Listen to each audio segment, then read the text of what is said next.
This is going to be a fast video, but I found a little shortcut if you want to scroll between screens on your GPS on your Chevrolet. This is a 2017 Silverado. Normally if you want to change, you got to go over here, you got to go to menu, map view, and then you've got your 3D, heads up, north view, that way. So like you can go to 3D and change it. So if you want to do it faster than that, you can go right up here and just touch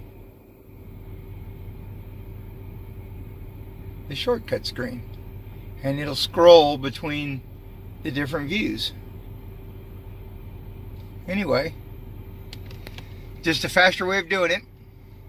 So this is TDS Racing. Thank you, and you have a wonderful day.